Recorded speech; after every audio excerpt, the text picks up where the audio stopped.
ناظرین کرام، پروگرام میں آپ کا خیر مقدم ہے۔ میں ہوں آپ کے ساتھ اشفاق اسحاق ستی۔ امید ہے کہ آپ لوگ سب ٹھیک ٹھاک ہوں گے۔ جو پاکستان کے حالات ہیں، سیاسی ہوں، معاشی ہوں، وہ ٹھیک نہیں ہیں، اور ظاہر ہے کہ اس صورتحال میں سب سے زیادہ جو متاثر ہیں وہ پاکستان کے عوام ہیں۔ مہنگائی آپ دیکھ لیں کہ 76 سال کا ریکارڈ توڑ چکی ہے۔ پچھلے سال کی نسبت اس سال مہنگائی کہاں کھڑی ہے سب بہتر جانتے ہیں۔ پرائز کنٹرول کا کوئی میکینزم نہیں ہے، یعنی کہ اگر فرض کرے قیمتوں میں اضافہ ہو رہا ہے تو اس کے اندر 3 گنا اضافہ بھی ہو جاتا ہے، لیکن وہ پوچھنے والا کوئی نہیں ہے۔ IMF کے ساتھ مذاکرات کس نہج پہ ہیں؟ ایک عرصے سے ہم سوچ رہے تھے کہ IMF کی قسط آ جائے گی تو پھر دوست ممالک بھی ہمارا ساتھ دیں گے، پھر یہ ہو جائے گا، پھر وہ ہو جائے گا۔ تو شیخ چلی کے خواب بہت تھے لیکن پورے کوئی بھی نہیں ہوئے۔ اب مسائل بہت زیادہ ہیں، لیکن ایک مضبوط مستحکم حکومت ان مسائل سے کیا ملک کو نکال سکتی ہے، یا جتنے مسائل گزشتہ کچھ عرصے میں پیدا ہوئے ان کا حل مستقبل قریب میں دکھائی نہیں دیتا؟ آج کے پروگرام میں ہم اس کا احاطہ کرنے کی کوشش کریں گے، اور ساتھ یہ بھی جاننے کی کوشش کریں گے کہ یہ جو آنے والا بجٹ ہے یہ کس حد تک مشکل میں مزید عوام کو ڈال سکتا ہے، کیونکہ جب بھی قربانی دینے کی بات کی جاتی ہے، جب بھی سخت فیصلوں کی بات کی جاتی ہے تو عوام کو لگ جاتا ہے پتہ کہ ان کے ساتھ ہی کچھ برا ہونے والا ہے، کیونکہ حکومت کی ترجیحات ظاہر ہے کہ کچھ مختلف ہی ہوتی ہیں، which is very unfortunate۔ تو آج کے پروگرام میں جو مہمان ہیں ان کا تعارف آپ سے کروائے دیتے ہیں۔ شاہد خاقان عباسی صاحب ساتھ موجود ہیں، سابق وزیر اعظم پاکستان ہیں اور مسلم لیگ نون کے نہایت سینئر رہنما ہیں۔ ان سے پروگرام میں گفتگو کا آغاز کرتے ہیں۔ آگے چل کے تھوڑا سا یہ جو حکومتوں کے اس وقت آئینی حیثیت کیا ہے اس حوالے سے لیگل ایکسپرٹس کو بھی شامل کریں گے، وہ پروگرام کے اگلے حصے میں ان سے ہماری بات ہوگی۔ بہت شکریہ شاہد خاقان عباسی صاحب فار بینگ ود اس۔ یہ بیسک کویسچن جو ہے، یہ جو اس وقت ملک کے حالات چل رہے ہیں، being a Pakistani, being a former prime minister of Pakistan, کتنا آپ کے لیے یہ صورتحال پریشان کن ہے؟ دیکھیں، جو آج پاکستان کے حالات ہیں یہ تاریخ میں ہمارے ایسے حالات نہیں ہوئے کہ آج ہمارے جو معیشت کو اگر آپ دیکھ لیں، جو اس کی جو سٹریس وہاں پر ہے اس کی کوئی مثال نہیں ہے۔ آپ ملک کی سیاست دیکھ لیں، آج سیاست نفرت اور دشمنی میں بدل چکی ہے۔ آج اداروں کے آپس میں تناؤ ہے۔ آج پارلیمان اور جوڈیشری صف آ رہا ہے، حکومت صف آ رہا ہے، یعنی ہر معاملے میں کرائسس ہے۔ اور سب سے بڑا چیلنج ملک کی لیڈرشپ کے لیے ہے، چاہے وہ پولیٹیکل لیڈرشپ ہو، چاہے جوڈیشل ہو، چاہے ملٹری ہو، کہ کس طرح ان معاملات سے نکلیں گے اور ان چیلنجز کا مقابلہ کریں گے۔ کیونکہ آج آپ یقین کریں کہ نظام میں صلاحیت نہیں ہے ان چیلنجز کا مقابلہ کرنے کی جو آج ہمیں درپیش ہیں۔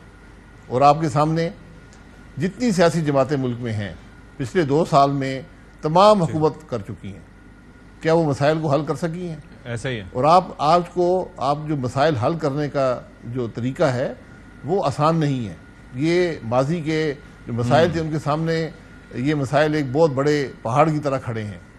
تو اس میں آپ نے صرف معاملات کو چلانا نہیں ہے آج کے لیے، بلکہ آپ نے ایک بڑا ریڈیکل اور بڑا ایک میسو اور ریفارم کرنا ہے جس سے آپ ان معاملات کا مستقل طریقے سے مقابلہ کر سکیں۔ تو شاہد صاحب یہ ذرا فرمائیے گا کہ یہ پہلی چیز ہے کہ کوئی بھی مسئلہ ہو اس کو سارٹ کرنے کے لیے معاملے کی سنگینی کا ادراک ہونا، پھر اس کے بعد اس کے لیے کوئی پلان کرنا، کوئی کمٹمنٹ کرنا، پھر کنسسٹنسی دکھانا تاکہ وہ معاملہ حل ہو سکے۔ یہ کیوں دکھائی نہیں دے رہا ہمیں اس وقت تک؟ یہی بدقسمتی ہے سب سے بڑی۔ آپ نے بالکل ایک ایسی بات کی ہے جو کسی اور شخص نے ابھی تک نہیں کی، کم از کم ٹی وی پر یہ سوال نہیں کیا، اور یہی سب سے بڑا سوال ہے کہ آج وہ سینس آف ارجنسی، وہ تکلیف، وہ فکر، وہ سوچ نظر نہیں آتی جس کی ضرورت ہے، کہ ہمیں اس بات کا شاید اعتراف کرنے کو تیار نہیں ہے کہ ہمارے حالات کس حد تک خراب ہیں۔ یہ بڑی بدقسمتی ہے کہ آپ کم از کم ہاتھ پیر تو مار رہے ہو نا، اس کے حل تو تلاش کر رہے ہو، آج وہ بات نظر نہیں آتی۔ آج سیاسی جماعتیں جگہ پر بیٹھی ہیں، وہ آپس میں صف آ رہے ہیں، آج جوڈیشری جو فیصلے کر رہی ہے، اسٹیبلشمنٹ جو ہے، یہ سب معاملات جو ہیں جب تک اکٹھے نہیں ہوں گے، جب یہ لیڈرشپ اکٹھی نہیں بیٹھے گی، ایک وے فارورڈ طے نہیں کرے گی تو ملک کے معاملات درست نہیں ہو سکتے۔ آج کسی بھی ایک ادارے، ایک سیاسی جماعت میں اکٹھا کون بٹھائے گا؟ آپ بحیثیت سیاستدان کیا سمجھتے ہیں کہ کس کو یہ ذمہ داری نبھانی چاہیے؟ کون ساتھ بٹھائے؟ کون اس بات پر راضی کرے کہ آپ لوگ ساتھ بیٹھ جائیں؟ معاملہ آپ کی ذات کا نہیں ہے، آپ کی سیاسی جماعتوں کا بقا کا نہیں ہے، معاملہ ملک کی بقا کا ہے، عوام کی بقا کا ہے۔ جی بالکل، یہ معاملہ اب سیاسی مفاد سے ہٹ کر ملک کے مفاد کی بات ہے، تو اس میں سیاسی جماعتوں کو خود بیٹھنا چاہیے۔ لیکن میں نے کہا کہ ہم نے تو سیاست کو نفرت میں بدل دیا ہے اور دشمنی میں بدل دیا ہے۔ یہ کر سکتے ملک کے صدر یہ کام کر سکتے تھے، لیکن وہ بھی فریق بن چکے ہیں بدقسمتی سے۔ جو ملک کی جوڈیشری ہے وہ بھی بدقسمتی سے فریق بن چکی ہے۔ اسٹیبلشمنٹ پر ویسے بھی انگلیاں اٹھتی ہیں۔ یہ ایک بڑا ایک ڈیلیما ہے کہ کون بٹھائے گا۔ میرا خیال ہے کہ اگر سب اپنی ادارے کی یا اپنی ایک جو لمیٹڈ سوچ ہے اس سے بڑھ کر ملک کے بارے میں سوچیں تو ان کو حل نظر آ جائے گا۔ یہ 6 8 10 لوگوں کی بات ہے، یہ بیٹھیں، جو ملک کی لیڈرشپ ہے یہ بیٹھے اور یہ اس معاملے کو طے کرے، اور کوئی حل آپ کے پاس نہیں ہے۔ اچھا، اب یہ جو صورتحال ہے، جی جو بھی ذمہ داری ہوگی تو بیٹھ جائیں گے۔ وزیر اعظم صاحب کوشش کر رہے ہیں، چلے ٹھیک ہے۔ اب ذرا یہ بتا دیجیے گا کہ جو صورتحال ہمیں بنتی دکھائی دے رہی ہے، اس میں کیا آپ کو لگتا ہے کہ اکتوبر میں الیکشنز ہو پائیں گے؟ دیکھیں، الیکشن کے علاوہ اور آپ کے پاس کوئی راستہ نہیں ہے، کیونکہ یہی آئینی راستہ ہے۔ آپ الیکشن نہیں کرائیں گے تو کیسے ملک کے اندر حکومتیں بنیں گی، کیسے عوام کی رائے کا اظہار ہوگا؟ حالانکہ میں آپ کو ویسے ہی جیسے 14 مئی کو نہیں ہوا، آپ دیکھ لیں کہ 2 صوبوں میں ہونے تھے الیکشنز لیکن نہیں ہوئے۔ ابھی آئینی لحاظ سے کیا پوزیشن ہے وہ آپ کے سامنے ہے، ایک ایمبیگویٹی ہے، کچھ پتہ نہیں ہے کہ کیا سٹیٹس ہے گورنمنٹس کا۔ جی وہاں پر عدلیہ نے اپنے آپ کو متنازع بنا لیا اور فریق بنا لیا۔ اگر عدلیہ یہ معاملہ فل کورٹ بینچ میں جاتا، وہاں پر بحث ہوتی، کیونکہ وہاں پر جو سوال رکھے گئے تھے ان سب کے جواب نہیں آئے، اور سب سے بڑا سوال یہ تھا کہ کیا یہ جو اسمبلیاں تحلیل ہوئی ہیں یہ آئین کی روح کے مطابق ہوئی ہیں یا نہیں ہوئی۔ یہاں پر آئین کی تشریح ہو رہی تھی، کیونکہ آپ کے سامنے جو اسمبلیاں تحلیل کرنے والے تھے وہ ایک دن پہلے کہہ رہے تھے ہم اسمبلیاں تحلیل نہیں کریں گے۔ کوئی ایسے حالات نہیں تھے کہ اسمبلیاں تحلیل کرتے ہیں، اکثریت موجود تھی، اکثریت کا اظہار کیا گیا اسمبلی کے اندر، پنجاب اسمبلی میں، صوبائی اسمبلیوں میں، کے بی کی اسمبلی میں، اور پھر جو سپریم کورٹ کے فیصلے ہیں وہ بھی متنازع بن گئے کہ وہ 4-3 کا فیصلہ تھا یا 3-2 کا فیصلہ تھا، وہ بھی بن گیا۔ لیکن شاید خاقان صاحب اس کے اوپر بھی کلیئرٹی آ گئی، لیکن آپ نہیں سمجھتے کہ یہ المیہ ہے کہ ہم ظاہر ہے کہ آپ کی جماعت کے رہنماؤں کے ہم ان کی گفتگو سنواتے رہیں۔ رانا ثناء اللہ صاحب نے ہمارے پروگرام میں بات کی تھی کہ جی آج توڑیں، کل یہ کیا ان صوبائی اسمبلی میں انتخابات کیا، جنرل الیکشنز کرا دیں گے۔ مریم نواز کے اسٹیٹمنٹس، احسن اقبال صاحب کے اسٹیٹمنٹس، یہ سارے اسٹیٹمنٹس، ایون یہ کہ پیپلز پارٹی کے رہنماؤں کے اسٹیٹمنٹس موجود تھے۔ چلیں جو بھی جس بھی طریقہ کار کو اپنایا، لیکن اسمبلیاں تحلیل کرتی، سنہری موقع تھا، کرا دیتے الیکشنز، بات پہ قائم رہتے۔ دیکھیے الیکشن اسمبلی تو نہیں کراتی ہے، حکومت تو نہیں کراتی نا، الیکشن کمیشن کراتا ہے۔ معاملہ سپریم کورٹ میں گیا، سپریم کورٹ نے ایک صوبے کی بات کر دی، اور جو سپریم کورٹ کے اس سے پہلے کے فیصلے ہیں وہی اسی وجہ سے سارے معاملہ پر اثر انداز ہوئے ہیں۔ یہ بات بڑی پیچھے تک جاتی ہے، آپ اس کو صرف الیکشن کی ڈیٹ تک نہ دیکھیں، یہ نیت دیکھیں کہ اسمبلیاں کیوں توڑی گئیں، صرف یہ کہ ملک میں سیاسی انتشار پیدا کیا جائے۔ اور پھر دوسری بات ایک آپ کو ضرور کہوں گا کہ جب ہم ٹی وی پر آتے ہیں تو ہم آپ سے بات کرنے آتے ہیں، یہاں پر ہم جو بات کرتے ہیں آپ کے سوال کے جواب میں اپنی رائے کا اظہار کرتے ہیں، وہ حکومت کی رائے یا پارٹی کی رائے نہیں ہوتی۔ اچھا اب ذرا یہ بھی بتا دیجیے گا، آپ نے کہا کہ جتنی جماعتیں ہیں وہ ساری کی ساری حکومت کر چکی ہیں، اس سے پہلے تحریک انصاف کی حکومت تھی، آخر میں ہم دیکھ رہے تھے کہ حالات کچھ خرابی کی طرف جا رہے ہیں، پھر اس کے بعد آپ کی حکومت آئی، پیپلز پارٹی بھی ساتھ تھی، 12 جماعتوں کا اتحاد تھا، لیکن حالات کنٹرول کرنے میں ناکام رہے۔ بھلے اس میں انفلیشن کی بات کی جائے، اوورآل IMF کے ساتھ جس طرح سے ڈیل کرنا تھا وہ معاملہ سب نے دیکھا، کہاں غلطی ہوئی آپ کی نظر میں؟ نہیں، یہاں غلطی کی بات نہیں ہے، چیلنجز اتنے بڑے ہیں کہ آپ کوئی بھی اس کو مقابلہ نہیں کر سکتا۔ آج نظام میں یہی بات آپ کو کہہ رہا ہوں کہ چیلنجز اس سطح کے ہیں کہ نظام میں صلاحیت نہیں ہے ان کا مقابلہ کرنے کی، اور سب جماعتیں اس معاملے میں ناکام رہی ہیں، کیونکہ آپ نے بنیادی تبدیلیاں کرنی ہیں ملک کے انتظامی اور معاشی ڈھانچے میں، جو کہ کوئی ایک جماعت نہیں کر سکے گی۔ اس کا ایک سیاسی بوجھ بھی ہے اور اس کی ایک سیاسی سپورٹ بھی چاہیے اس کو کرنے کے لیے، وہ اویلیبل نہیں ہے۔ شاید خاقان صاحب، لیکن ایک چیز یہ ہے کہ آپ وزیر اعظم بھی رہے ہیں، ظاہر ہے کہ ایک اتنے بڑے منصب پہ جانے کے لیے، اور خاص طور پر ایک ایسے وقت میں کہ جب آپ کو لگے یا کوئی بھی ایسا منصب آپ کو سنبھالنا ہو کہ جہاں پر آپ کو لگ رہا ہے کہ میں یہ کام نہیں کر سکتا یا یہ بہت چیلنجنگ ہوگا یا یہاں پر نیک نامی نہیں ملے گی، بدنامی ملے گی، تو کیا آپ جانتے بوجھتے اپنی کیپیسٹی کو دیکھتے ہوئے بھی وہاں پر جانا چاہیں گے؟ جی میں تو یہی سمجھتا ہوں کہ جو دوسرے لوگ تھے وہ تو بالکل کچھ نہیں کر رہے تھے، تو تباہی کے دھانے پر ہمیں لے گئے تھے، تو پھر یہ اپوزیشن کی ذمہ داری بنتی ہے کہ اس حکومت کو ہٹائے آئینی طریقے سے. پہلی دفعہ آئینی طریقے سے تبدیلی آئی اور اپوزیشن جو تھی وہ حکومت بن گئی. چیلنجز سامنے تھے، ان کو مینیج کیا گیا. یہ تو ہم نے یہ منظر تو نہیں دیکھا نا کہ اگر عمران خان صاحب حکومت میں رہتے تو ملک کا کیا حال ہوتا. وہ تصویر تو کبھی نہیں ہمیں نظر آئی اور وہ جو تباہی تھی بڑی سامنے نظر آ رہی تھی. آج حکومت کو یقیناً چیلنجز ہیں اور اس کی سیاسی قیمت بھی حکومت کو ادا کرنی پڑے گی، اس میں کوئی شک شبہ نہیں ہے. اچھا اس صورتحال میں چلیں آپ بتا دیں یہ 1 سال کی جو پرفارمنس ہے اس میں سب سے زیادہ نقصان کون سی جماعت کو ہوا اور سب سے زیادہ فائدہ کس جماعت کو ہوا؟ دیکھیں نقصان تو ہوتا ہے ملک کا. میں یہ سمجھتا ہوں کہ مسلم لیگ نون نے اپنی سیاست قربان کر کے ملک کے معاملات کو بچایا ہے، اس کو استحکام دینے کی کوشش کی بچایا ہے. جی آپ کہہ رہے ہیں بچایا ہے، ٹھیک ہے جی بچایا ہے. آپ عمران خان صاحب کی حکومت رہتی آپ چند ہفتوں کے مہمان تھے، آپ کی معیشت چند ہفتوں کی مہمان تھی. یہ بات بڑی واضح تھی. کیا ان کو بچانا چاہیے تھا، نہیں بچانا چاہیے تھا؟ اس کا سیاسی جواب یہ ہے کہ نہیں بچانا چاہیے تھا. لیکن جو پولیٹیکل پارٹی ہوتی ہے اس کے سامنے ملک کا مفاد ہوتا ہے، تو آخر کسی نے کام کرنا. میں یہی آپ سے کہہ رہا ہوں کہ آپ الیکشن کروا لیں. کسی جماعت میں صلاحیت نہیں ہے کہ معاملات کا مقابلہ کر سکے جب تک اس کو پولیٹیکل سپورٹ نہیں ہوگی، جب تک وہ ایک ریفارم کے ایجنڈے پر کام نہیں کرے گی. وہ صلاحیت نہیں رہی نظام کے اندر. اسی لیے میں بات کر رہا ہوں کہ آج بیٹھیں اور ایک راستہ طے کریں کہ آپ کیسے آگے چلیں گے.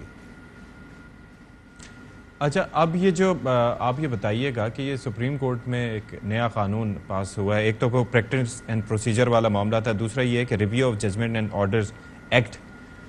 اس سے آپ کو لگتا ہے کہ نواز شریف صاحب کو کوئی فائدہ ہو سکتا ہے اور وہ جو پابندی والا معاملہ ہے وہ ہٹ سکتا ہے؟ نہیں، میں اسے جو بات یہ ہے کہ نواز شریف صاحب کو نقصان کیوں پہنچایا گیا، اس کا جواب ہے کسی کے پاس؟ سپریم کورٹ یہ جواب دے نا. جو سپریم کورٹ نے خود ٹرائل کورٹ بن کر اس ملک کی حکومت توڑی، اس ملک کے سب سے سینئر سیاستدان کو تاحیات نااہل کیا، پھر سیاسی عہدے سے علیحدہ کیا، پھر اپنی نگرانی میں نیب کا کورٹ چلایا، تاریخ پیچھے کی اور سزا دلوائی، اور جج نے کہا کہ میں نے دباؤ میں آ کے سزا دی ہے، بلیک میل ہو کے سزا دی ہے. اس خرابی کا ازالہ کون کرے گا؟ اس قانون میں کوئی ایسی گنجائش کسی کو ایمنسٹی حاصل نہیں ہے. لیکن اپیل جو ہے بنیادی حق ہوتا ہے. آپ سو موٹو ایک معاملے کو لیتے ہیں، اپنے تئیں لیتے ہیں، کوئی کمپلیننٹ نہیں ہے، کہتے ہیں یہ ملک میں خرابی ہوئی ہے، پھر آپ اپیل کا حق بھی نہ دیں. جی جی تو یہ تو ایک جوڈیشل کرفیو نافذ ہوگا، جوڈیشل مارشل لا. اچھا اس کے اندر ایک چیز امپورٹنٹ ہے کہ جو بینچ ہے وہ دوسرا بینچ دیکھے گا اور وہ بڑا بینچ ہوگا، وچ از امپورٹنٹ. ادروائز تو یہ ہے کہ ریویو میں تو آپ کو پتا ہے کہ ایٹ ٹائمز وہی چیزیں دیکھی جاتی ہیں، ان کو سیٹ اسائڈ نہیں کیا جاتا، لیکن دیٹ کوڈ بی ڈفرینٹ. اچھا نیب کے حوالے سے آپ نے جی یہ اس قانون میں کمی ہے، مجھے اس قانون سے اتفاق نہیں ہے. یہ ریویو وہ بینچ، اس میں ایک جج آپ ایڈ کر دیں، بڑا لارجر بینچ بن جائے گا. ایک جج اور ایڈ کر دیں تو وہ جن لوگوں نے خرابی پیدا کی تو وہ بھی موجود ہیں. یہ تو قانون اس لیے بنایا گیا ہے کہ جو ججز نے یہ غلط فیصلے کیے ہیں ان کو پھر موقع نہ ملے کہ وہ اس کو ریویو میں بھی نکال دیں. اس میں ہونا یہ چاہیے تھا کہ وہ جو بینچ اوریجنل فیصلے جو لوگ شامل تھے جج، وہ اس فیصلے کے اندر شامل نہ ہو، ریویو کے اندر شامل نہ ہو. یہ مقصد ہونا چاہیے تھا. یہ بنیادی حق ہے کسی بھی حوالے سے. یہ ہیومن رائٹس کا ایشو ہے، یہ آئینی حق ہے ہر شخص کا کہ اس پر خلاف جو فیصلہ کیا جائے اس کو ریویو یا اپیل کی حق دیا جائے. اچھا آپ نے کہا کہ یہ جو معاملہ ہے یہ دیکھا جانا چاہیے اور ظاہر ہے کہ حق ہے، لیکن آگے آنے والے مہینے بڑے امپورٹنٹ ہیں. یعنی کہ یہ ابھی جون چل رہا ہے، جولائی، اگست، سپٹمبر، اکتوبر. تو یہ اکتوبر سے پہلے مہینوں میں آپ کو لگتا ہے کہ یہ حق نواز شریف صاحب کو مل سکتا ہے؟ دیکھیں نواز شریف صاحب نے کبھی مانگا ہے؟ یہ ہماری ذمہ داری تھی، اس ملک کے سپریم کورٹ کی ذمہ داری تھی کہ جو غلطیاں، جو خرابیاں انہوں نے پیدا کی ہیں ان کو دور کرتے. انہوں نے نہیں کیا. آپ اگر آج آپ ملک کے حالات کی بات کرتے ہیں، اس ملک کے معاملات کی جو جڑ ہے جو آج کے حالات کی جڑ ہے، خرابی کی جڑ ہے، وہ 28 جولائی 2017 کا فیصلہ ہے، جس کے بعد ایک پورا سلسلہ اس ملک میں شروع ہوا جو ہمیں آج اس نہج پر لے آیا ہے۔ تو آپ کو کیا لگتا ہے کہ نواز شریف صاحب واپس کب آئیں گے پاکستان؟ کوئی یہ اس سوال کا جواب صرف میرے بھائی جاوید لطیف صاحب وہ دیتے رہتے ہیں، یہ فیصلہ ان کا ہے، یہ فیصلہ ان کا ہے۔ پہلے تو ایاز صادق صاحب بھی دیتے تھے، نہیں انہوں نے چھوڑ دیا تھا، پھر یہ جاوید لطیف صاحب نے یہ پیشہ اپنایا ہوا ہے۔ یہ بات یہ ہے کہ اس میں یہ ہمارا فیصلہ نہیں ہے، یہ میاں صاحب خود کر لیں، علاج کرائے بغیر آ جائیں، ان کے ڈاکٹر کر لیں، علاج ان کا ہو رہا ہے، علاج جب ہو جائے گا واپس آ جائیں گے۔ میری صرف گزارش یہ ہے کہ جو ان کے ساتھ جو زیادتی ہوئی ہے، جو ناانصافیاں ہوئی ہیں، اس کو دور کر دیں تو بہتر ہوگا ملک کے نظام کے لیے۔ اچھا ویسے شاہد صاحب ایک چیز فرمائیے گا، آپ نے یہ فرمایا کہ ان کی اپنی مرضی ہے، وہ ان کے ڈاکٹرز کر دیں، لیکن ویسے جو ملک کی سیاسی صورتحال ہے اس کو مد نظر رکھتے ہوئے، اور خاص طور پر جو نون لیگ نے، آپ کو پتہ ہے ظاہر ہے کہ نقصانات کافی اٹھائے ہیں، سیاسی نقصان ان کو کافی اٹھائے، تو الیکشن سے پہلے آپ کو لگتا ہے آپ کی ذاتی رائے میں کہ ان کو واپس آنا چاہیے؟ دیکھیں یہ فیصلہ وہی کر پائیں گے نا، وہ ہم سے بہتر سیاست سمجھتے ہیں، لیکن اب یہ بھی میں آپ کی رائے جاننا چاہ رہا ہوں کہ آپ کی رائے being a worker of the party, یہ محسوس کیا جاتا ہے کہ میاں نواز شریف کی یہاں ضرورت ہے، ملک کے اندر ملک کی سیاست کو ضرورت ہے، جس کو جو ہے، تو پھر آپ نے جو ناانصافی کی اس کو دور کر دیں۔ ناانصافی تو آپ نے کی ہے، تاحیات نااہل کی ہے، کون سے قانون کے تحت آدمی تاحیات نااہل ہوتا ہے؟ کون سے قانون کے تحت وہ سیاسی عہدہ نہیں رکھ سکتا؟ یہ خرابیاں تو دور کریں، یہ ہماری پیدا کرتے ہیں۔ اس لیے نواز شریف صاحب آئیں گے، ان کے ڈاکٹر فیصلہ کر لیں یا وہ خود کر لیں، میرے علاج نہیں کرانا واپس جاتا ہوں، یہ ان کا فیصلہ ہے، اپنے وقت پہ آ جائیں گے۔ یقیناً الیکشن میں ان کا یہاں ہونا مسلم لیگ نون کے لیے بہت تقویت کا باعث ہوگا۔ اچھا اب ذرا یہ فرما دیجئے گا کہ یہ نیب کے اختیارات کے حوالے سے آپ ہمیشہ تنقید کرتے رہے، آپ بڑے ناقد رہے ہیں، اور آپ یہ فرماتے رہے کہ نیب کو ختم ہونا چاہیے۔ اب یہ ہے کہ نیب ترمیمی بل کے تحت چیئرمین نیب کے اختیارات میں اضافہ بھی ہوا ہے، آپ کی رائے اب بھی یہی ہے کہ یہ جو نیب کا محکمہ ہے اس کو ختم ہونا چاہیے؟ نہیں بالکل ختم نہ کریں، پھر آپ کو ملک نہیں چلے گا۔ نیب کو دل سے لگائے رکھیں، اچھا جب تک یہ ادارہ ہے ملک نہیں چلے گا۔ میں آپ کو بڑے وثوق سے کہہ سکتا ہوں، جتنا نیب کا تجربہ میرا ہے پاکستان میں کسی کا نہیں ہے۔ میں نے 9 سال پہلے نیب کے کیس بھگتے ہیں، اب 4 سال سے نیب کے کیس بھگت رہا ہوں، 30-40 انویسٹیگیشنیں میں نے بھگتی ہیں، جیل اس کا میں نے کاٹی ہے، ریمانڈ میں نے کاٹا ہے، بالکل کاٹی ہے، میرا کوئی گلہ شکوہ نہیں ہے، میں ان باتوں پہ کوئی بات نہیں کرتا، وہ میں بھگت لوں گا عدالت میں، کیونکہ اللہ کا کرم ہے، ضمیر مطمئن ہے، ہاتھ صاف ہیں، گھبرانے کی بات نہیں ہے۔ لیکن ملک آپ کا نہیں چلے گا، کیونکہ جو ناانصافیاں نیب کے اندر ہوئی ہیں اس کے بعد کوئی سرکاری افسر، کوئی کیبنٹ کمیٹی، کوئی کابینہ فیصلے نہیں کرے گی جو ملک کی ضرورت ہوتے ہیں۔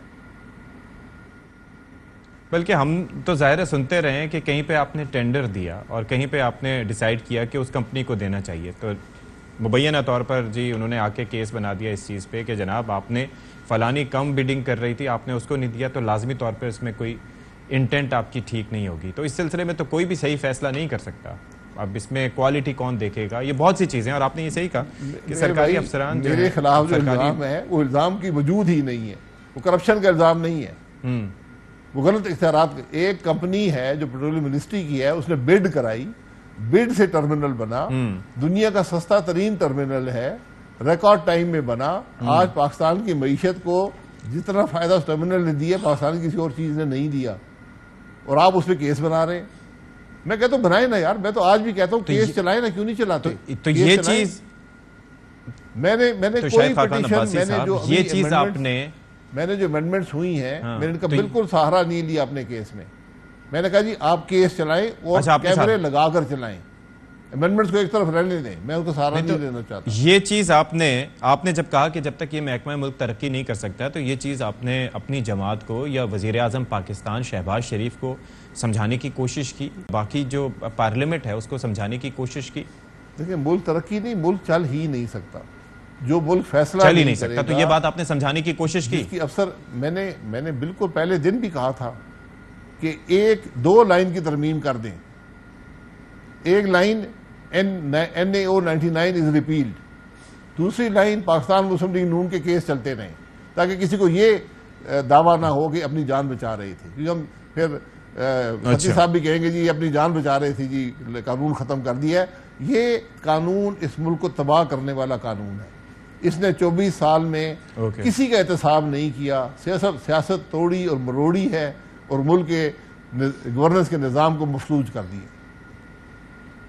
چلیں اچھا، اب ذرا یہ فرما دیجئے گا کہ یہ پیپلز پارٹی جو ہے وہ تحریک انصاف کی جو صورتحال ہے، پریس کانفرنس کا معاملہ ہے، لوگ چھوڑ کے جا رہے ہیں، اب پیپلز پارٹی پنجاب کے اندر خاصی ایکٹیو ہو گئی ہے۔ آصف علی زرداری صاحب وہاں پر موجود ہیں، لوگوں کی انکلوژن بھی ہو رہی ہے، جہانگیر ترین صاحب بھی ایک جماعت بنانے کی کوشش کر رہے ہیں یا نئی سیاسی قوت کے طور پر سامنے آ رہے ہیں۔ نون لیگ اس معاملے میں کیا سوچ رہی ہے اور یہ کیا صورتحال ان کے لیے نقصان دہ ہو سکتی ہے آپ کی جماعت کے لیے؟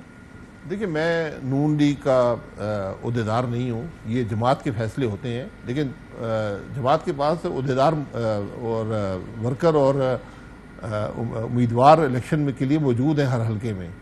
تو جو لوگ اب کی اور جماعت چھوڑ کے آئے ہیں تو وہ دوسری جماعتوں کو دیکھ رہے ہیں، ہو سکتا ہے کچھ مسلم لیگ نون میں بھی آ جائیں۔ یہ الیکشن کے قریب یہ سب چیزیں ہوتی رہتی ہیں، اس میں کوئی ایسی تشویش کی بات نہیں ہے۔ تو آپ کو لگتا ہے کہ ایسے لوگوں کو پارٹی میں شامل ہونے دینا چاہیے جو کچھ ہی عرصہ پہلے آپ کے خلاف بیانات دیتے رہے، پھر اچانک پریس کانفرنس ہوئی تو پھر ان کو ایکسیپٹ کرنا چاہیے؟ دیکھیں، یہ جماعت کا فیصلہ ہوتا ہے کہ کس نے کیا کہا، کس کا کیا ماضی کردار ہے یا سیاست ہے، تو اس میں احتیاط برتنی چاہیے، اس میں کوئی شبہ نہیں ہے، لیکن یہ فیصلے جماعت ہی کرتی ہے کس کو لینا ہے کس کو نہیں لینا۔ ماضی میں بھی کچھ لوگ لیے گئے ہیں۔ آپ کو کیا لگتا ہے؟ آپ اپنا بتا دیں نا، آپ کی بھی بات میں ایک وزن ہے، ظاہر ہے کہ یقیناً ایسے لوگ ہیں جو ملک میں کنٹریبیوٹ کر سکتے ہیں، جو سیاست میں کنٹریبیوٹ کر سکتے ہیں، اگر وہ آپ کے پاس آتے ہیں بالکل لینا چاہیے۔ مخالفت ایک دوسرے کی اگر آپ نے... اب آخری سوال آپ سے۔ جی نہیں، مخالفت جو ہوتی ہے وہ دشمنی نہیں ہوتی۔ آپ اسمبلی میں اگر کوئی بات کرتے ہیں، تنقید کرتے ہیں، یہ آپ کا حق ہے، لیکن اگر آپ اس دائرے سے باہر جائیں، اخلاق کے دائرے سے باہر جائیں، تو ایسے شخص سے بچنا چاہیے، وہ مناسب نہیں۔ اچھا، اب ذرا بجٹ سے متعلق شاہد خاقان عباسی صاحب، ظاہر ہے سب کی نظریں ویسے بجٹ پہ ہی ہوتی ہیں، اب مسائل جو ہیں وہ ایک تو یہ ہے کہ کیا آپ کو لگتا ہے کہ آئی ایم ایف پلان کے ساتھ جائے گی حکومت، اور آئی ایم ایف کی جو شرائط ہیں ان کے مطابق تو پھر عوام دوست بجٹ تو آ ہی نہیں سکتا۔ اب عوام جو ہیں وہ ظاہر ہے ڈائریکٹلی سے متاثر ہوتے ہیں ان چیزوں سے، جو انفلیشن ہے، جو روز مطلب میں بھی اگر باہر جاتا ہوں مارکیٹ میں، ایک دن ریٹ کچھ اور ہوتے ہیں، دوسرے دن چیزوں کے ریٹ کچھ اور ہوتے ہیں، تو کوئی ریلیف آپ کو لگتا ہے کہ عوام کو مل پائے گا اس بار بجٹ میں؟ جی، ہر آدمی یہ سوال کرتا ہے ریلیف آپ کس کو کہتے ہیں؟ ہم ریلیف اس وقت تو میں فوڈ انفلیشن کی بات کروں گا شاہد خاقان عباسی صاحب۔ فوڈ انفلیشن 49% پہ ہے، یعنی کہ اشیاء خورونوش کے نرخ آپ دیکھ لیں، باقی چیزیں دیکھ لیں، ٹیکسز دیکھ لیں، 10 طرح کے مسائل ہیں۔ کیا کچھ سارٹ کرنے کا سوچ رہی ہے حکومت؟ نہیں، حکومت کیا کرتی؟ مارکیٹ اکانومیز ہیں، حکومت میں کیا انٹرفیئر کر سکتی ہے؟ آپ یہی کر سکتے ہیں کہ آپ سبسڈی دینی شروع کر دیں، وہ آپ کر نہیں سکتے، نہ آپ کے پاس پیسہ ہے سبسڈی دینے کے لیے، نہ آپ کو آئی ایم ایف الاؤ کرے گا، اور آئی ایم ایف پروگرام کے بغیر آپ کی معیشت چلے گی نہیں۔ تو اس لیے اگر یہ توقع ہو کہ کوئی سبسڈی دی جائے گی، وہ ممکن نہیں ہے۔ اس لیے ہمیں اپنے ملک کی معیشت کو درست کرنا ہوگا تاکہ لوگوں میں یہ انفلیشن کا مقابلہ کرنے کی صلاحیت پیدا ہو سکے۔ اس کا یہی طریقہ ہے، پرچیزنگ پاور ان کی بڑھے۔ جی، پرچیزنگ پاور بڑھائے، ملک کو ترقی دیں، یہ طریقہ ہے۔ اس کے لیے بڑی تکلیف برداشت کرنی پڑے گی، یہ چند مہینوں یا چند سالوں کی بات نہیں ہے، یہ بڑا لمبا سفر ہے، اس بات کا ہمیں احساس ہونا چاہیے۔ اور تکلیف آپ کو کیا لگتا ہے کتنے عرصے میں اکانومی صحیح سمت میں آ سکتی ہے اگر کوششیں کی جائیں تو؟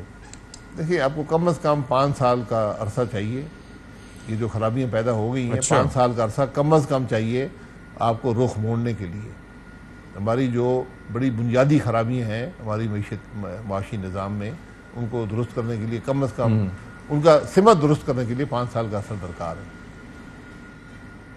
اوکے، ٹھیک ہے، تھینک یو سو مچ۔ شاہد عباسی صاحب ہمارے ساتھ موجود تھے، بڑی گفتگو جو بھی آپ کی رائے رہی مفید رہی، اور آئی ایم شیور کہ میسج آپ کا پہنچا ہوگا۔ ویل ٹیک اے بریک ہے، بریک کے بعد تھوڑا سا ہم یہ بات کریں گے کہ یہ جو حکومتیں ہیں اس وقت، جو ظاہر ہے کہ الیکشنز ہونے تھے، کیئر ٹیکر سیٹ اپ اپنی جگہ موجود ہے، آئینی حیثیت کیا ہے، کیا ہوگا، we'll talk about that after a break. Programme ایک بار پھر سے آپ کا خیر مقدم ہے، اور اب ذرا ہم تذکرہ کر لیتے ہیں تھوڑا سا لیگل اور آئینی معاملات پر ہم بات کر لیتے ہیں، یعنی کہ لیگل اور کانسٹیٹیوشنل امور پر بات بہت ضروری ہے، کیونکہ آپ کے ذہنوں میں، میرے ذہن میں، سب کے ذہنوں میں سوال ہے کہ اس وقت پنجاب اور کے پی کے نگراں حکومتوں کی آئینی حیثیت کیا ہے؟ کیا وہ موجود ہیں؟ کیا ان کا کوئی اثر نہیں ہے؟ ان کے فیصلوں کی حیثیت کیا ہوگی؟ 90 دن کی الیکشنز کی تاریخ گزر چکی ہے، 14 مئی بھی گزر چکی ہے. کیا کسی آئینی ترمیم کے بغیر نگراں حکومتوں کی مدت میں اضافہ ممکن ہو سکتا ہے؟ اور بھی بہت سے سوالات ہیں. پھر ساتھ ہی ساتھ پیناما پیپرز جو کیس ہے وہ سماعت کے لیے مقرر کر دیا گیا ہے، اس کے کیا اثرات ہوں گے؟ کیا کوئی نیا پنڈورا باکس کھل جائے گا؟ بات کرنے کے لیے ہمارے ساتھ موجود ہیں جہانگیر جدون صاحب، ایڈوکیٹ جنرل اسلام آباد ہیں، ہمارے ساتھ موجود ہوں گے. بہت شکریہ جی، آپ نے ہمارے لیے وقت نکالا. ساتھ ہی ساتھ شعیب شاہین صاحب ہیں، سابق صدر اسلام آباد ہائی کورٹ بار. تو شعیب صاحب، آپ سے ہی پہلے شروع کر لیتے ہیں. یہ ذرا فرمائیے گا کہ اس وقت جب میں آپ سے بات کر رہا ہوں، آج جون کی 2 تاریخ ہے if I'm not wrong، تو یہ 14 مئی کے بعد پھر ابھی سٹیٹس کیا ہے ان گورنمنٹس کا، پنجاب اور کے پی کا؟ دیکھیں، پہلی بات تو یہ ہے کہ کانسٹیٹیوشن تو اس کو 90 ڈیز کا مارجن دیتا ہے کہ یہ انٹرم سیٹ اپ آتا ہے صرف for the purpose of day to day affairs چلانے کے لیے اور الیکشن کرانے کے لیے. اس کے علاوہ تو اس کا کوئی کام نہیں ہے. آگے آئین میں 90 ڈیز کے بعد کچھ نہیں لکھا ہوا، کچھ واضح نہیں ہے، لیکن they are holding the position. وہ اقتدار میں بیٹھے ہوئے ہیں، نہ صرف اقتدار میں بیٹھے ہوئے ہیں بلکہ توڑ جوڑ کر رہے ہیں، لوگوں کو توڑ رہے ہیں اور جوڑ رہے ہیں کہاں لے کے جانا ہے، کس کو ہٹانا ہے، کس کو گرانا ہے، کس کی بنیادی انسانی حقوق معطل کرنے ہیں، کس کو جیل میں بند کرنا ہے، سب کچھ کیا جا رہا ہے. لیکن اخلاقی طور پر، آئینی طور پر، قانونی طور پر ان کا کوئی حق نہیں ہے. ہاں، انٹل اینڈ انلیس کہ سپریم کورٹ یا ہائی کورٹ کوئی فیصلہ نہیں کرتی تب تک ہم یہ تصور کر لیں کہ آٹومیٹیکلی یہ ختم ہو گئے ہیں، وہ تو نہیں ہے. لیکن آئین ان کو تحفظ نہیں دیتا. آئین جو تحفظ دیتا ہے وہ صرف 90 ڈیز کے لیے دیتا ہے، اور 90 ڈیز بھی صرف ڈے ٹو ڈے افیئرس، کوئی میجر پالیسی ڈیسیژنز نہیں دے سکتے، اور ساتھ ہی یہ الیکشن کرانے کے لیے یہ آئے ہیں. ان کا ٹوٹل اتنا مینڈیٹ ہے، اس کے علاوہ کچھ بھی نہیں ہے. ہاں، البتہ لیکن مجھے ایک بات بتائیے، آپ نے کہا کہ سپریم کورٹ یا ہائی کورٹ ان کو تحفظ دے سکتے ہیں، لیکن بات یہ ہے کہ آپ زیادہ بہتر بتا سکتے ہیں، عدالتوں کا کام یا خاص طور پر سپریم کورٹ آف پاکستان کا کام آئین کی تشریح کرنا ہے. ظاہر ہے کہ آئینی ترمیم تو وہ نہیں کر سکتے، اور اگر کیا تحفظ دینے کے لیے ان حکومتوں کو کیا آئینی ترمیم کی ضرورت ہے؟ اور وہ پھر کس طرح سے ممکن ہو پائے گی اس سینیریو میں؟ دیکھیں ستی صاحب، میری رائے میں تو یہ آئینی تبدیلی کے بغیر یہ ممکن ہی نہیں ہو سکتا کہ یہ جو موجودہ سیٹ اپ جو کچھ کر رہا ہے، اور اس کو آج بھی آئینی طور پر کوئی تحفظ حاصل نہیں ہے، سوائے اس بات کے کہ سبسیکوئنٹلی آئین میں ترمیم کر کے ان کو ایکس پوسٹ فیکٹو اپروول دے دی جائے کہ جو کچھ انہوں نے کام کیا ہے وہ درست ہے. دوسری بات یہ ہے کہ اس بات کے بھی آئین کوئی اجازت نہیں دیتا کہ 90 ڈیز کا الیکشن ہے، آپ اس کو آگے لے کے جائیں. ہاں، یہ الگ بات ہے کہ آرٹیکل 254 ایک تھوڑا سا ابہام جو ہے تھا اس حد تک کرتا ہے کہ اگر فرض کرو ایک ٹائم کے اندر اگر کوئی کام ہونا تھا اور سبسیکوئنٹلی ہو جاتا ہے تو وہ کام انلیگل نہیں ہو جائے گا. لیکن یہ جو انکانسٹیٹیوشنل ایکٹس اس دوران ہو رہے ہیں، یا یہ جو انکانسٹیٹیوشنل چیزیں، یہ جو ایک لحاظ سے ہم خلا میں کھڑے ہوئے ہیں، تو کیا یہ سارا کچھ لیگل اینڈ کانسٹیٹیوشنل ہو جائے گا؟ انٹل اینڈ انلیس کہ اس کے اوپر آئین میں ترمیم نہ کی جائے، اصولی طور پر یہ نہیں ممکن. ہاں، کورٹ کیا تشریح کرتی ہے، بالکل آپ کی بات 100% درست ہے کہ سپریم کورٹ یا ہائی کورٹ کو آئین کی تشریح کا حق حاصل ہے کہ آئین اگر واضح ہے کہ جس کا مدت اختیار 90 ڈیز ہے تو اس کو وہ تحفظ کس طرح دے سکتی ہے. اس کے لیے میرا خیال یہ ہے کہ سپریم کورٹ اس میٹر کو پارلیمان میں واپس بھیج سکتی ہے. زیادہ امکان اس بات کا ہے کہ جی آپ اس کے سٹیٹس کے بارے میں آپ خود ڈیسائیڈ کریں یا فیصلہ کریں، یا انکانسٹیٹیوشنل ڈکلیئر کر کے، میرا خیال ہے میٹر سب جوڈس ہے یا پینڈنگ ہے، میرے نالج میں نہیں ہے، انکانسٹیٹیوشنل ڈکلیئر کر کے اسپیکر کو ڈے ٹو ڈے افیئرس چلانے کے لیے قائم مقام چیف منسٹر کی پاورز دے دیں، جو کانسٹیٹیوشن کہتا ہے کہ اگر in the absence of the chief minister speaker اس کو ایکٹ کر سکتا ہے. یہ دونوں چیزیں ممکن ہیں. ٹھیک ہے. جہانگیر جدون صاحب، سر آپ یہ فرمائیے گا، ایک تو آپ مسکرا رہے تھے، اس کی وجہ بھی بتا دیجیے گا. دوسرا یہ ہے کہ آپ یہ بتائیے کہ 90 دن کے بعد کے معاملے پہ آئین خاموش ہے، تو کیا کوئی طریقہ ہے کہ اس خاموشی کی بھی تشریح کی جا سکے؟ دیکھیں، یہ جو میٹر ہے آلریڈی ریویو میں پینڈنگ ہے سپریم کورٹ کے پاس، کیونکہ 14 مئی کا جو آرڈر تھا وہ صرف پنجاب کے ارتھا کا، کے پی کے کا ایسا کوئی آرڈر انفیلڈ نہیں ہے کہ الیکشن آپ نے کب کرانا ہے. ادھر جب انیشلی آئے تھے تو انہوں نے، لیکن وہ تو آٹومیٹکلی ایک چیز فکس نہیں ہے کہ اگر ہو گیا ایک جگہ اسمبلی تحلیل ہو گئی تو پھر 90 دن میں الیکشن ہو جانے چاہیے. جس طرح شعیب شاہین صاحب نے کہا نا، اس میں نگران کا یہ نہیں کہ اگر نگران 90 دن سے آگے جاتے ہیں تو ان کا سٹیٹس جو ہے وہ کیا ہوگا. ہاں پھر کیا اگر کوئی گورنمنٹ نہیں آتی الیکٹڈ ان کو ریپلیس کرنے کے لیے تو اس وقت تک الیکشن ہی نہیں ہوئے نا. نگران کا کام تھا الیکشن کرانا, الیکشن ہوئے نہیں ہے. تو ابھی جو انٹائر جو پاکستان ہے اس میں اگر نیشنل اسمبلی 4 جو پروونشل اسمبلی ہے اگر یہ اکتوبر میں مطلب اگست میں ہو جاتا ہے تو پھر اکٹھے الیکشن ہوں گے, پھر تب تک تو میرے خیال میں نگران چلتے رہیں گے. اب تو میرا 2 مہینے رہ گئے ہیں, اس کے علاوہ کوئی چارہ نہیں ہے. اب یہ ہے کہ اگر دیکھیں نا سپریم کورٹ کے اندر آلریڈی ریویو پینڈنگ ہے اور ریویو کے اندر ایک نیا ایکٹ بھی بن گیا ہے کہ جو ریویو کا اسکوپ جو ہے لارج کر دی گیا ہے اور اس کو ایکویولنٹ ٹو اپیل. اس میں ہو سکتا ہے کوئی لارجر بینچ اس پہ کوئی ڈیسیژن دے دے اور اس کو جو آرٹیکل جس طرح انہوں نے بالکل ایگزیکٹلی کہا ہے 254 کا جو ہے وہ اس کو سارا لے کے اس کی کلوز ٹرانزیکشن کا جو ڈاکٹرائن ہے اس میں یہ کہہ سکتے ہیں کہ انہوں نے جو ایکٹ کیا تھا اس میں یہ کنڈون کر سکتے ہیں آرٹیکل. اچھا آپ نے ایک چیز کہی کہ اس کے بعد الیکشنز میں 2 مہینے رہ گئے لیکن اس صورت میں نیشنل اسمبلی کی تحلیل بھی ظاہر ہے کہ اس کا عمل بھی ہوگا. پھر اس کے بعد کیا آپ کو واقعتاً لگتا ہے کہ الیکشنز اکتوبر میں ہو رہے ہیں؟ دیکھیں یہ اور کوئی دیکھیں میں آپ کو لیگل اوپینین جو پرسنل دے رہا ہوں, اکتوبر تو الیکشن میں ہونے ہی ہونے ہیں کیونکہ جب نیشنل اسمبلی کی جو مدت ہے وہ 12 اگست کو ختم ہو جائے گی تو 2 پروونشل اسمبلی آلریڈی ڈیزالو ہیں, 2 باقی بھی ختم ہو جائیں گی. تو پورے ملک میں ایک ایسا جو ہے نگران سیٹ اپ جو آگے 3 مہینوں کے آگے بڑا آوازیں اٹھ جائیں گی, پھر آئینی طور پہ کانسٹیٹیوشنل طور پہ بھی بڑا مشکل ہو جائے گا. تو میرے خیال میں الیکشن جو ہے اکتوبر میں لازمی ہونی چاہیے کیونکہ اس سے آگے اگر جائیں گے تو پھر وہ بڑے مسائل پیدا ہوں گے, تو پھر ان کو کانسٹیٹیوشنلی ویلیڈیٹ کرنا مشکل ہو سکتا ہے. تب تک کوئی سپریم کورٹ پہ اس میں ڈیسیژن دے دے. لیکن آپ کے علم میں ہے کہ سپریم کورٹ نے باہر کہا ہے کہ اگر یہ دونوں پارٹیاں جا کے باہر کو ڈیسیژن کرتی ہیں آپس میں, کمیٹی بھی بن گئی تھی, انہوں نے 2 سیٹنگ بھی کی تھی کہ اگر کسی ڈیٹ پہ راضی ہو جاتے, اور میرے خیال میں ہم نے الیکٹرانک میڈیا سنا ہے اور یہ تقریباً جو ہے نا ایک فریقین کہہ رہا تھا کہ 30 سپٹمبر کو الیکشن ہو جائے, دوسرے کہہ رہے تھے کہ اگر اکتوبر سے 1 ہفتہ مطلب آگے ہوتے ہیں پیچھے ہوتے ہیں, صرف 2 ہفتے یا 4 ہفتے کی بات تھی لیکن نہیں ہو سکا تھا کنسنسس. تو ابھی تو کوئی ایسا امکان نہیں ہے دونوں بیٹھ جائیں, لیکن اکتوبر میں الیکشن لازمی ہونے چاہیے اور انشاءاللہ امید ہے کہ ہو جائیں گے. لیٹس سی جی واٹ ہیپنز. ایک بریک لیتے ہیں, بعد حاضر ہوں گے, مزید گفتگو کریں گے. اچھا جی, ایک بار پھر سے آپ کا خیر مقدم کرتے ہیں. پیناما پیپرز کا معاملہ ایک بار پھر عدالت میں سماعت کے لیے مقرر کر دیا گیا ہے. اب اس کی کیا اہمیت ہے, کیا ضرورت ہے شعیب صاحب؟ اب کچھ اس میں سے نکل سکتا ہے, اس کو سماعت کے لیے مقرر کیا گیا ہے؟ دیکھیں نا اب تو جو ایشو ہے جماعت اسلامی کی طرف سے جو پٹیشن ہے وہ یہ ہے کہ جو باقی نام تھے ان کی آپ نے کیوں نہیں انویسٹیگیشن کی.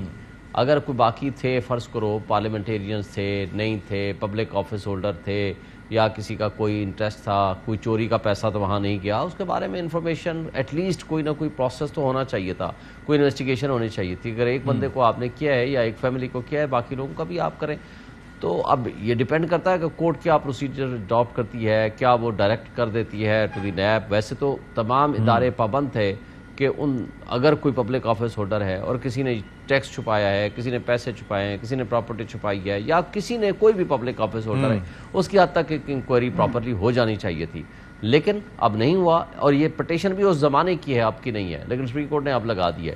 اب یہ ڈیپینڈ کرتا ہے, میرا تو خیال ہے کہ کورٹ کو یہی اڈاپٹ کرنا چاہیے پروسیجر کہ ٹھیک ہے جی نیب میں کو بھیج دیں, ان کو کہیں یا ایف آئی اے کو بھیج دیں کہ اگر کوئی بھی قانون کے مطابق کوئی بھی پروسیڈنگس ہیں, کسی نے انلیگلٹی کی ہے, کسی نے غلط کام کیا ہے, قانون کی وائلیشن کی ہے, تو ان کے خلاف انکوائری کر کے پروسیڈ کریں ریکارڈز پہ لاؤ. اور اگر کسی نے ٹیکس ایویژن کیا ہے, ٹیکس چوری کیا ہے, فرض کرو ادھر سے پیسے لے کر گیا ہوا ہے, تو وہ میٹر ایف بی آر کو چلا جائے گا, وہ دیکھیں گے کہ کس حد تک کس نے ٹیکس ایویژن کیا ہے یا نہیں کیا ہے.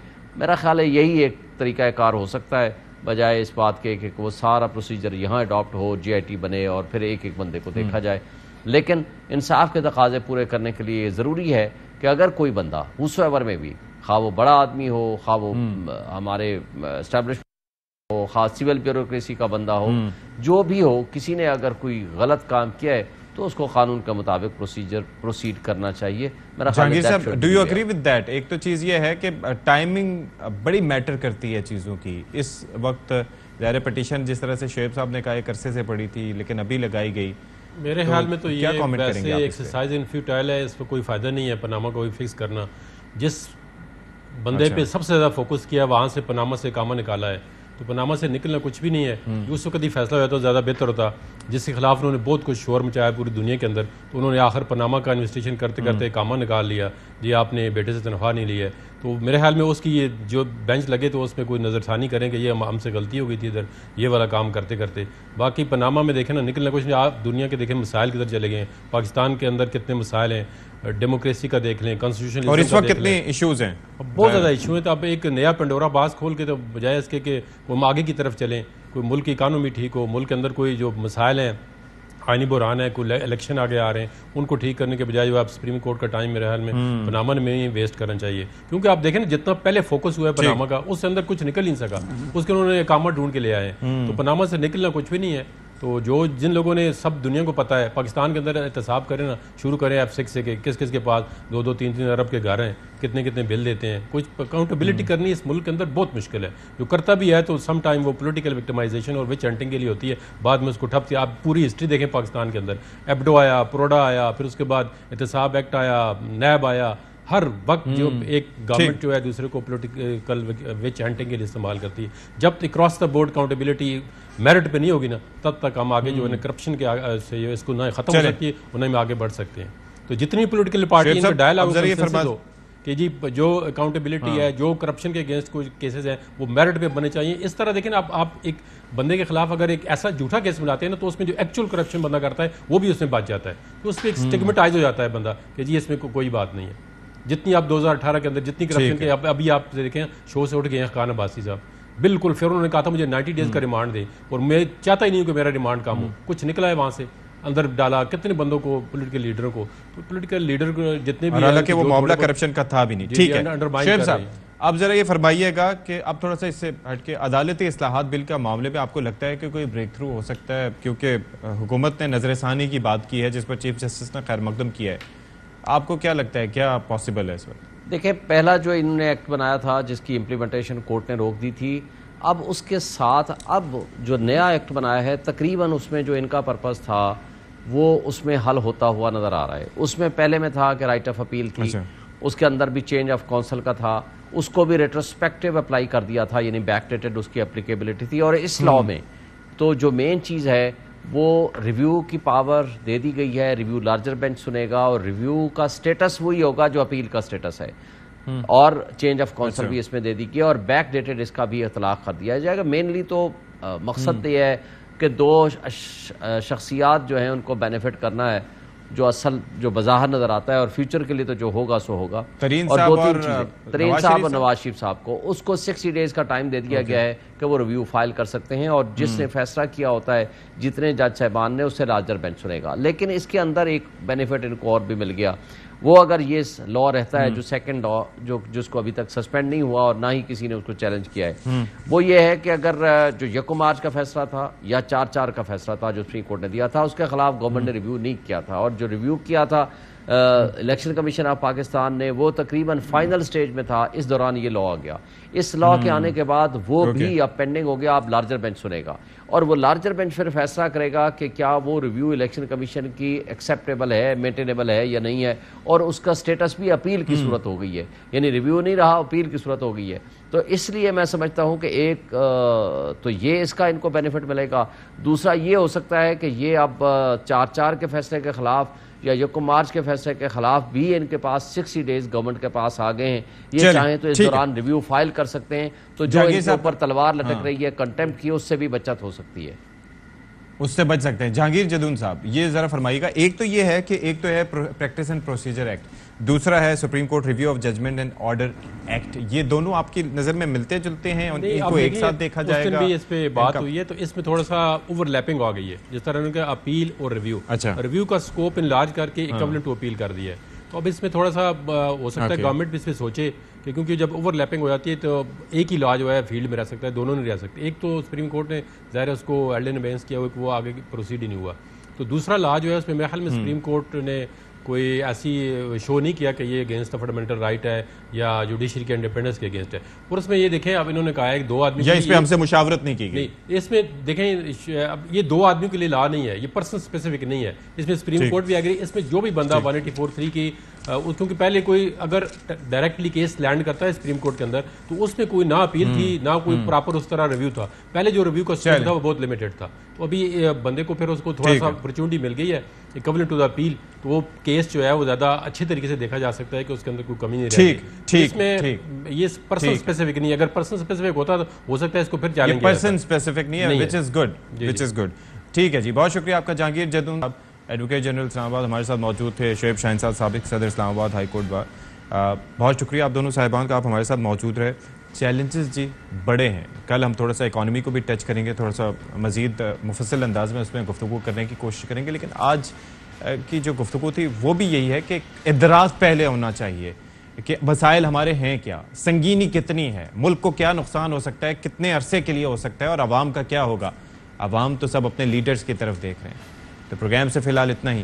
اشفاق اسحاق ستی کو اجازت دیجیے، کل پھر ملیں گے. اللہ حافظ.